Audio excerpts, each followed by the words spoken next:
From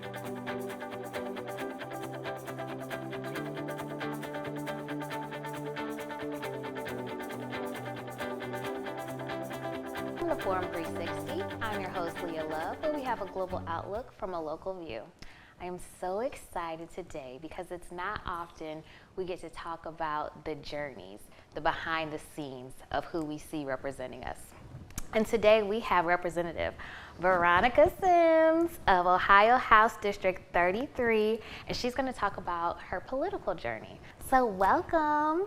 I'm honored to be here. Thank you for having me. Thank you. So, can you share a little bit about your background and what shaped your early years? So, I'm a lifelong Akronite, born and raised here in Akron, Ohio. Grew up in the Summit Lake community. I tell people I grew up in Summit Lake, but not quite the lake. But I am the fourth child of 6, born to my lovely parents. I don't know if I had language to say at that age that I wanted to be a public servant. Of course, I had visions of one day being the President of the United States for as long as I can remember. But I was always just very interested in community and how community works to make things better, how it works to lift each other up. I think that was the grounding part. My mom was very active in the PTA. She was all about the kids, and so if you weren't doing right by the kids, you're gonna have a problem with Elaine. And so one of the things I really enjoyed, not at the time, but in hindsight, she was so actively engaged, and we were witnesses to that. So much they called her Mama Brown, which was, like as a kid, like she's not your mother, she's mine. My dad, so my mom worked most of her career in the public school system. My dad was a welder at Babcock and Wilcox. So I had a very stable home, and I would say that was very community focused. I have 3 sisters and 2 brothers, and so having that kind of makeup, I always say we didn't have a whole lot of loot, but there was lots of love, and there was a focus on being excellent and giving your best. So I think that's.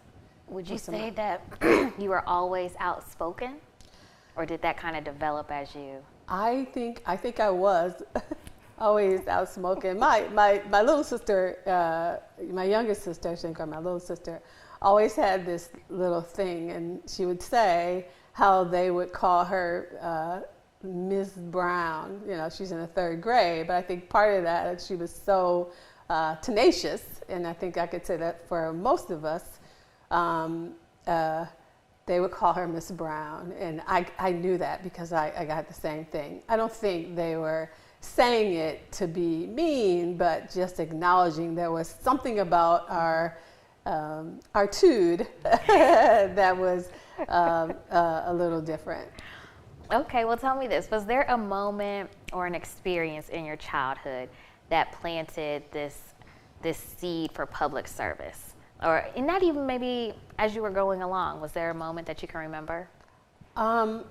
I say this often, and I know it almost seems like a coined phrase, but I was always in awe of the power of people who just decide they want differently, to put their hands to the proverbial plow and push towards that thing. And I saw that in the community that I lived in, and then saw it in my own parents. So I don't know if there was one thing.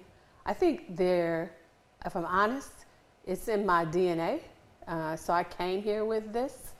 I'm grateful for my upbringing because my parents exposed me to people that were like me. And so, it wasn't easy to turn me around because I don't speak the way you do, or I don't do things the way you think I should do them. So I would say those were keys to really setting in motion the me that I became. So I was a criminal justice political science undergrad and mastered in public administration. I think my push towards criminal justice was just watching family members who, or people I knew in the neighborhood who somehow got caught up in the system, and there were no real redemptive pathways back. And I just couldn't believe that somebody could have an encounter, return to a community at 20, 21 years old, and their life was over. And so that really sparked my interest in the whole justice. But again, I think that it was in my DNA. I came here allergic to injustice. And, I love that. And so allergic to injustice. Yeah, and so it's just a part of who I am. So tell me, what was your first public servant position, and how did that even come about and go?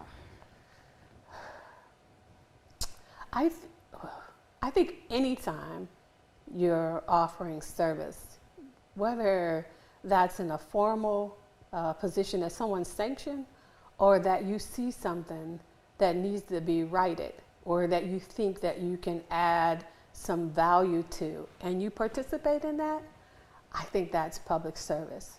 But I really got my official start as the executive director of the Ohio Legislative Black Caucus, and that came from an encounter. Dr. Vernon Sykes at the time had met him, had some discussion. I can't tell you the full story. It's a good story, but time won't permit that. Who saw, I think, really saw in me what my parents and siblings had already nurtured in me, and was willing to give me a go at opportunities that would not necessarily, I don't believe, would have been afforded me. Who was more interested in seeing me develop what he saw than he was me having a whole lot of experience. And I like to say the rest is a proverbial history. So what challenges did you have as you prepared for this new leadership role?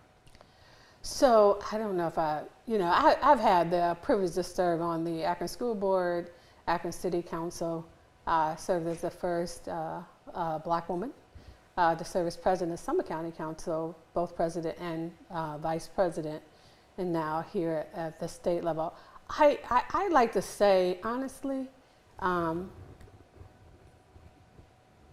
that I don't know if I necessarily prepared per se. My faith has always been very important to me, and I've always, as long as I can remember, tried to listen to that voice and the call on my life. I think what's allowed me to be in this place called here, that I had the unmitigated gall to believe what the voice was saying and follow it. And so, I've been extremely blessed in that, and I've never been very apologetic about that because it's the truth. Okay, we kind of ran over that a little bit quick. Tell me each position that you said you just had in order. So now. I served on the Akron School Board. Okay. I served as a city councilwoman at large in Akron City. I served as the 5th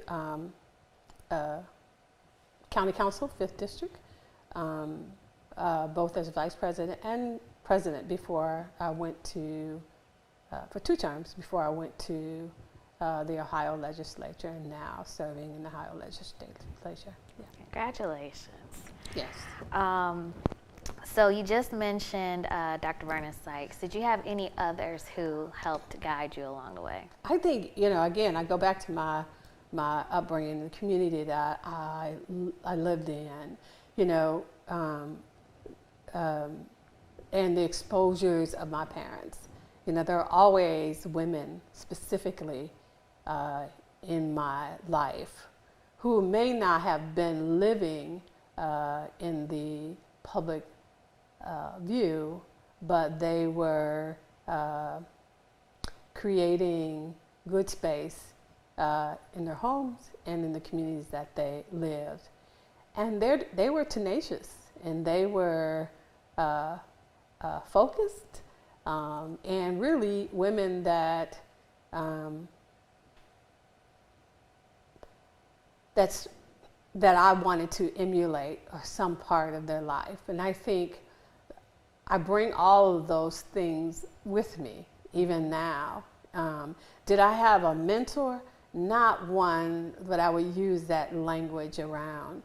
Where there are people that I watched, I would say yes, both male and female, that inspired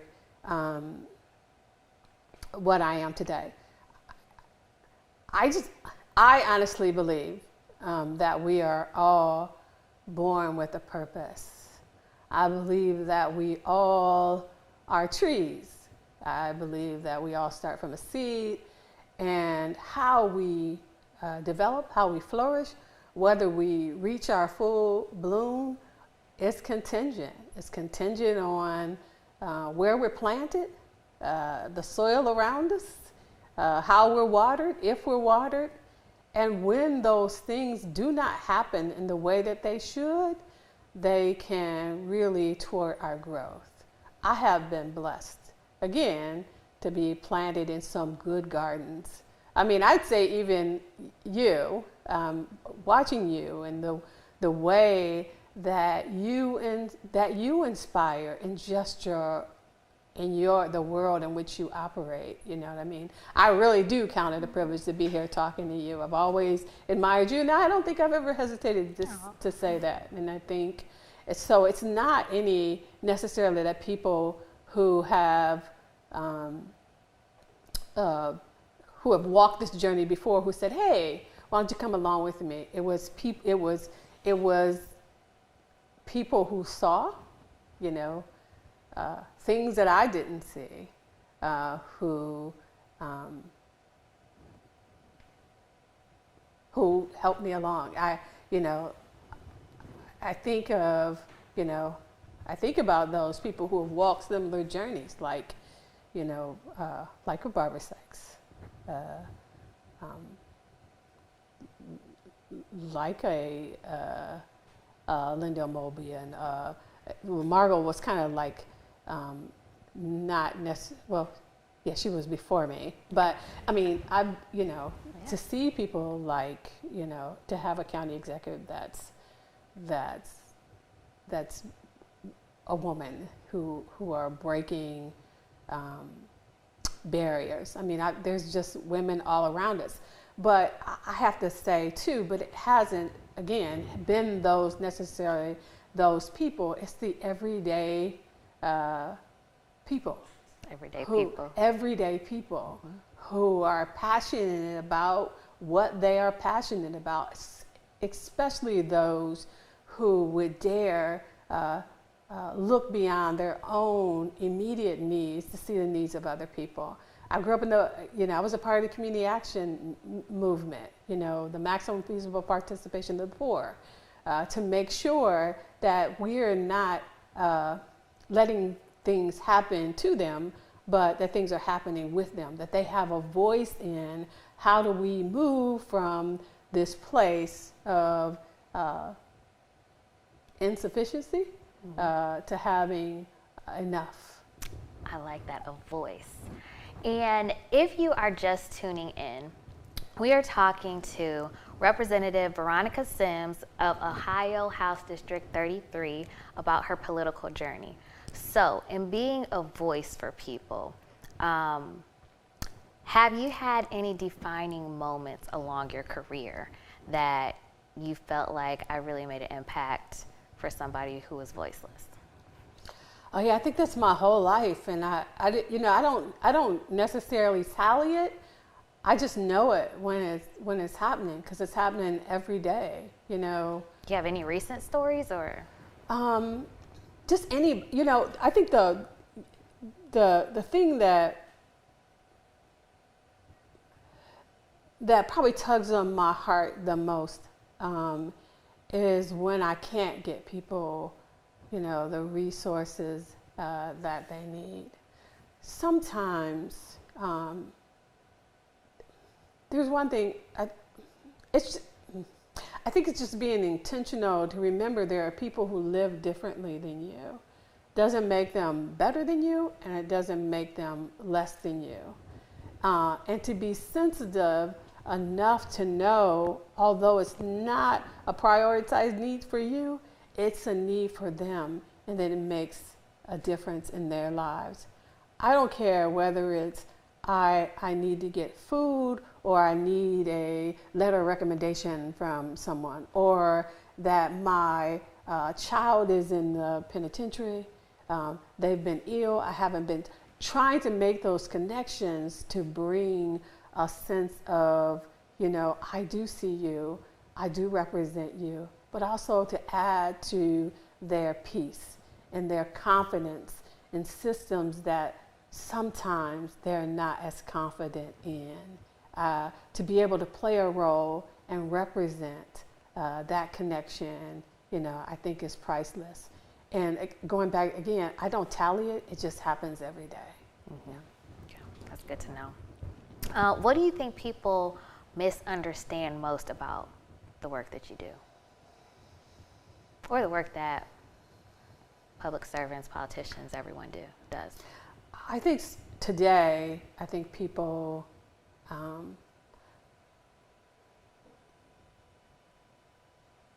assume a lot because social media is so much more plentiful. But, excuse me, mm-hmm. I think we underestimate what people understand, right? They may not know all of the integral pieces that happen on a day-to-day, but they understand a lot more. Do we need to do a lot more to help them better understand so that they're participants in the process? Absolutely. But I think by and large, people are pretty informed. Is it always the right resource? No. But they are trying because they want to know. So, but I think sometimes they think that, that Congress and, the state legislature is the same, right? So, we'll get all kind of calls about federal government, or I'm sure they get calls about us. And so I think those are confusing things. What would you say to define that for people for today?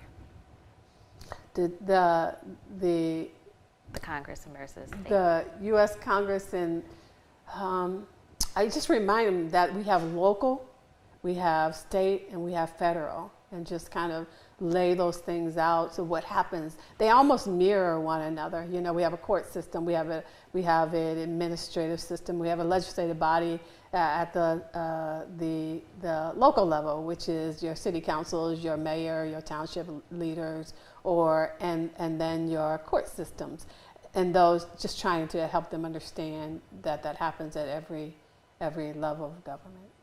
I think one of the things I always get confused about is which court can overturn another court, and I'm like, well, what is that?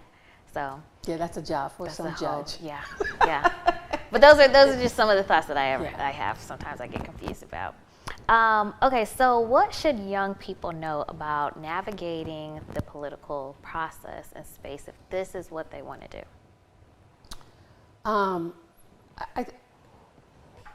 One of the things I want to say, I am so very inspired by this generation. They know a lot. What I believe for us all, if we're going to really and truly make good public policy, we have to think more intergenerationally. I think people often ask me the question, what can I do if I don't want to run for public office? I often respond by saying, grow where it is that you're planted. It's enough, really. And even if you're not seeking a public office, figure how you can engage organizationally. Please, if you're not participating in an organization, do that. One, it connects you to information and helps you to engage better around those things that are important to you.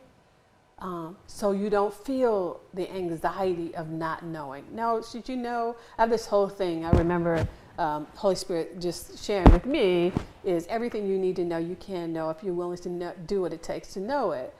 But everything you want to know ain't something that you need to know, right? And so know the difference, right? Because it can be very, very stressful. I'd say even if you're living in a community and you don't run around for public office, but you're a small business person, I mean, engage in some of the legislative processes at the local level and at the state and federal level. Attend city council, find out when, certain committees are meeting, and go there and learn. And if you anything else, I mean, get a PTA,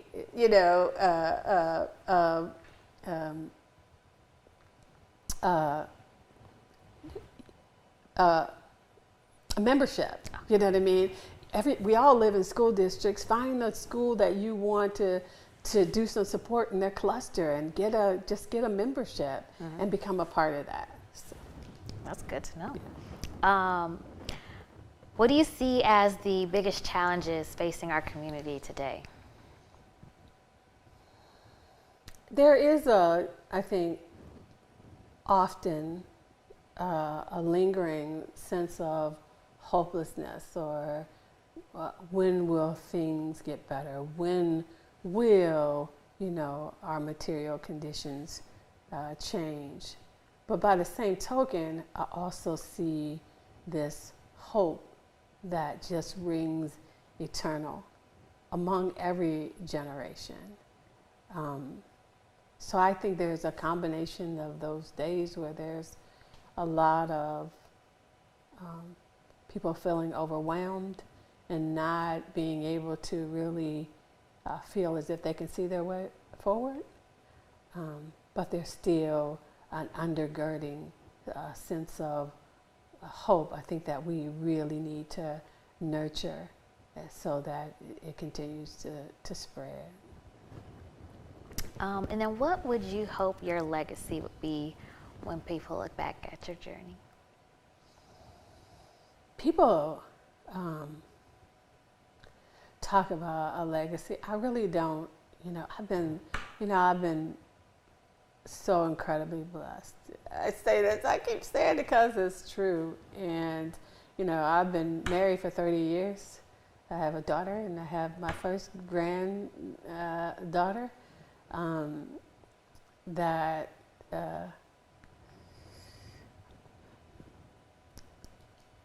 I never really think about a legacy. You know what I mean? Because I don't necessarily see myself as that kind of deal, right? But if there were things I want people to remember, is that I really cared, and that, I wasn't afraid to speak truth, even at cost to me, if it was that important, that no matter, and I share with you the opportunities that I've had to matriculate through this whole elective official cycle, that I stayed connected to community, and that meant something to me, and it was evident in the work that I did. Okay. One last question. Do you have any resources for people who want to get involved, or for the youth that want to get involved? I know you said the organizations. Are there any other resources that they should be looking at? I think I think that we have to kind of switch the flip the switch a little bit and stop having, young people look for us and figure out how we look for them. There are a lot of incredible organizations, and there's a lot of incredible opportunity to expose young people to. I was on a trail walk just the other day and just realized as a young person, I didn't even know these resources exist. And I can only imagine how exposure can spark something in a young person that they didn't even know that's in there, because that's all part of the growth cycle. That's a part of how you become who you are. It's the exposures that actually trigger something in you. Really, it's not we came here as empty boxes with not purpose. That's not true. It's like Prego, I say. It's like in there. It just needs to be exposed to that connector that really sets that spark into some a small fire or a blaze. And so just figuring out better ways of how not only that young people connect to us, but how we do a better job of connecting to them. Thank you so much for your time. Thank you so much for having me. Forum 360 is brought to you by John S. and James L. Knight Foundation, the Akron Community Foundation, Hudson Community Television, the Rubber City Radio Group, Shaw Jewish Community Center of Akron, Blue Green, Electric Impulse Communications, and Forum 360 supporters.